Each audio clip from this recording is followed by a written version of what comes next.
पुरवणी मागण्यांच्या संदर्भात आपण उत्तर देताना स्पष्ट करावं अशी विनंती मी करत आहे सभापती महोदय.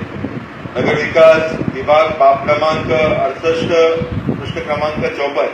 सभापती महोदय, पुणे मेट्रो रेल्वे प्रकल्पाकरता 30 कोटी इतकी निधी ही उपलब्ध करून देण्यात आलेली आहे सभापती महोदय. परंतु सभापती महोदय, ठाण्याचं जे मेट्रो प्रकल्प आहे त्याच्यामध्ये ठाणे भिवंडी मेट्रोला शासनाने अजूनही मंजुरी जरी दिली असेल तरी त्या प्रकल्पाचं भूमिपूजनही लवकरच करण्याचे MMRDAने जाहीर केलं आहे.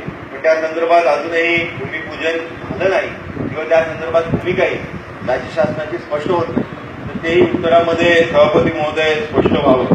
आणि त्याचबरोबर ठाण्याचे जे मेट्रो आहे, ठाण्याची मेट्रो आम्ही पहिले ऐकलं होतं 2020 पर्यंत होणार आहे, पण आता ऐकिवात असं येते की ती अजून पुढे जाणार आहे. तर नेमकी ठाण्याची मेट्रो ही कधीपर्यंत पूर्णत्वाला येईल आणि तिकडच्या लोकांना, कारण ठाण्यावरनं बहुतांश चाकरमानी लोक ही मुंबईला नोकरीसाठी येतात, तर त्या लोकांना ही मेट्रो कधी उपलब्ध होईल हेही उत्तरामध्ये यावं सभापती महोदय.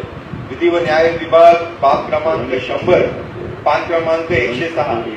सभापती महोदय, मागच्या बजेटच्या अधिवेशनामध्ये भिवंडी कोर्टासाठी काही भिवंडी कोर्ट बनवण्यासाठी काही तरतूद केली आहे असं आम्हाला समजलं होतं, पण ती तरतूद खरंच झाली आहे का, ती झाली आहे तर खाली वितरित का होत नाहीये, आणि जर वितरित होत नाहीये तर लवकरात लवकर ती वितरित व्हावी अशी मी या पुरवणी मागण्यांच्या माध्यमाने मागणी करत आहे.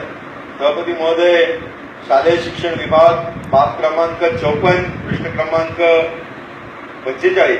शासनाने 2010-11 पासून शालेय शिक्षण घेणाऱ्या सर्व आदिवासी विद्यार्थ्यांना प्रोत्साहन म्हणून सुवर्ण महोत्सवी शिष्यवृत्ती योजना लागू केली आहे.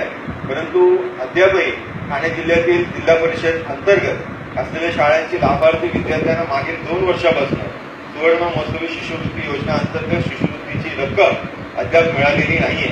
आणि तसंच सभापती महोदय, ही स्कॉलरशिप जी कम्प्युटराइज प्रणालीद्वारे ही योजना 2015-16 पासून राबविण्यात येणार होती, या प्रणाली माध्यमाने तांत्रिक अडचणी येत असल्यामुळे ही विद्यार्थ्यांना त्याचा शिष्यवृत्तीचा लाभ पोहोचत नाही.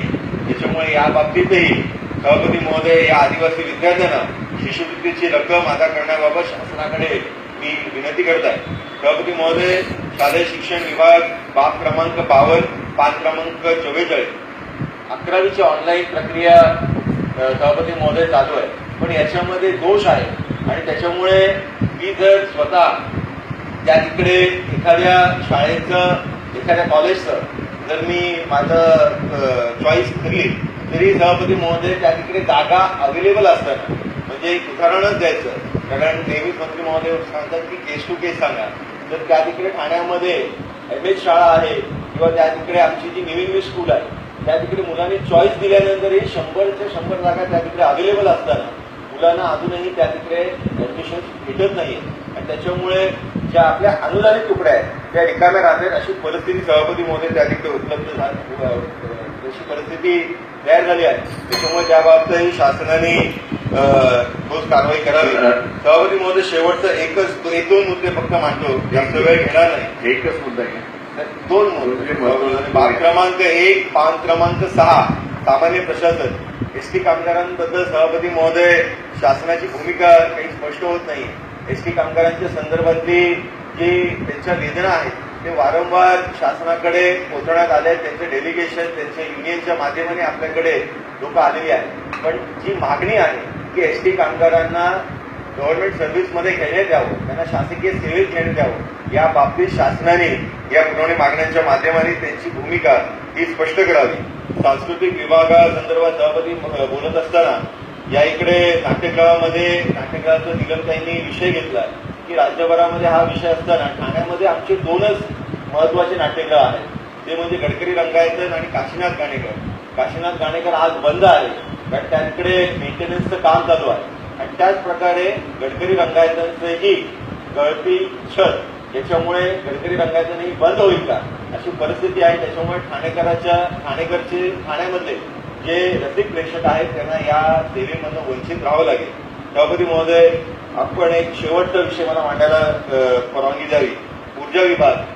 ऊर्जा विभागाचे सभापती महोदय, ठाण्यामध्ये सातत्याने लाईन्स जे इलेक्ट्रिकचे लाईन्स आहेत त्याच्यामुळे सातत्याने वीज खंडित होते. राज्य शासनाकडनं या संदर्भातली तरतूद जर केली असेल तर राज्य शासनाने या संदर्भातली भूमिका स्पष्ट करावी. कारण वारंवार ज्यावेळेस आम्ही खालच्या एमएससीबीच्या अधिकाऱ्यांना विचारतो ते सांगतात की आम्हाला ती आर्थिक तरतूद केली नाहीये. तसंच अशी आर्थिक तरतूद केली असेल तर ती स्पष्ट करावी, नसेल केली तर ताबडतोब करण्यात यावी. सभापती म्हणून